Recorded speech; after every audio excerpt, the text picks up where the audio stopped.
Hello.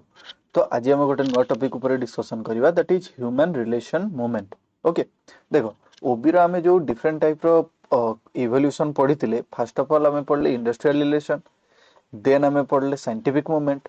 Okay, Taylor जेन टाटा ना जो आसला एबे आमे गोटे मोस्ट इंपोर्टेंट पढ़ला that is human relation movement. Human relation movement कोन एबे ओबी आउ टिके डेवलप हो गला। इंडस्ट्रियल रिवोल्यूशन टाइम रे तो पूरा खराब अवस्था रे थिला, तापरे टेलर एंड जेएन टाटा ताकू इंप्रूव करेले by giving scientific management theory. एबे आसिले कि एल्टन मायोंकर जुग। ओके, से कोन करथिले तांकर बहुत गुडे कंट्रीब्यूशन थिला। तो तांकर जो थ्योरी थिला ह्यूमन रिलेशन मूवमेंट सेटा हमें देखिबा। देखो, in fast management theory, Frederick Taylor's scientific movement theory dates back to 1911. From there, many others were born, including Max Weber's bureaucratic theory and Mary Parker's Follett's theory of organizational movement. तो एगुड़ा को देइथिले कि Max Weber देइथिले bureaucratic theory and Max Mary Parker देइथिले Follett's theory. Okay, the countless theory ultimately spawned the human relation movement. It represented a crucial shift in management that encouraged a more personal type of management. देखो जो industrial relation धीरे धीरे धीरे धीरे आगू बढ़ला ना, बहुत गुड़े इंडस्ट्रियलिस्ट बा बहुत गुड़े कौन ज्ञानी लोक से कौन कले मैनेजमेंट ऊपर जो मानकर ज्ञान था से मैनेजमेंट केमती प्रॉपर वे रे हो परिबो, केमती प्रोडक्टिविटी बढ़ी परिबो, ऑर्गेनाइजेशनल गोल केमती सैटिस्फाई हो परिबो। तो सेथिपय से माने डिफरेंट डिफरेंट टाइप रो थ्योरी चले। ओके, देखो who started the human relation movement. Human relation movement कोन माने ह्यूमन सह रिलेशन बनेबार मूवमेंट। ओके, मैनेजर को वर्कर सह जो रिलेशन मेंटेन करबा दरकार, ये जो मूवमेंट देखो the human relation movement was born from the Hawthorne studies.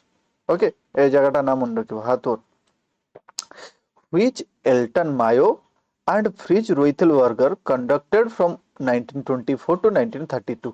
Okay, किए थिले Elton Mayo and Fritz Roethlisberger. Okay, मन अच्छे ना एल्टन मायो को फादर ऑफ एचआरएम कहा जाए। Okay, originally the studies focused on how physical conditions like lightning affected workers productivity, but the studies found that one of the biggest factor influencing employee performance was whether they were being observed by others or not. Okay, देखो scientific management कौन कहला, scientific management scientific way रे काम आज केमती अणा जाई परिबो ता ऊपर ध्यान देला। टूल रो डेवलपमेंट, वर्कर मान को स्किल वाइज कौन करवा ग्रुपिंग करवा, स्किल वाइज से मान को जॉब असाइन करवा, एगुडा को ऊपर फोकस कला। बट एल्टन मायो कौन रिसर्च कले, एल्टन मायो रिसर्च कले जे ये सब कंडीशन तो ठीक अछि, बट फिजिकल कंडीशन जेमते कि lightning affected workers productivity. But आउ गोटे मोस्ट इंपोर्टेंट जिनस से रिसर्च करी जानिबा पहिले जे सेटा होची were being observed by others or not. Worker माने अलगा जनकर सुपरवाइजर अछंती कि जणे तांको डायरेक्शन ठीक डायरेक्शन दोची कि नहीं। Okay, in other words relationship between workers and management affect employees efficiency. कोन वर्कर और मैनेजमेंट भितर जो रिलेशन टा रहिया कथा सेटा ही एम्प्लॉय मानकर एफिशिएंसी वर्क एफिशिएंसी को बढ़ाई दिए। If worker are being analysed by their boss they will be more motivated to do well, a phenomenon known as Hawthorne's effect. Okay, ताको मैं कोन कहू हाथोर्न्स इफेक्ट बोली कहू।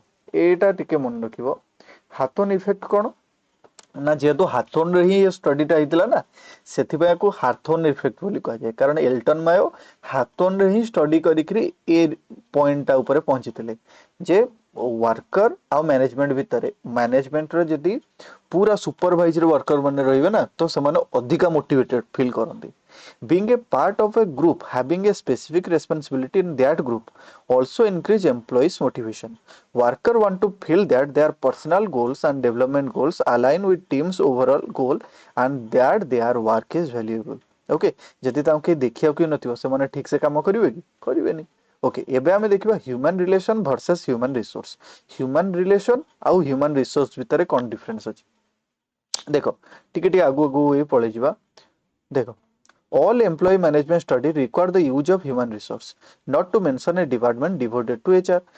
Okay, देखो the human relation कहा कहया, human relation encompass all interactions between employee and your company. Employee आ तमरो company भितरे जेते जो जो इंटरैक्शन पॉसिबल, ओके, ताको हम ह्यूमन रिलेशन बोली कहू।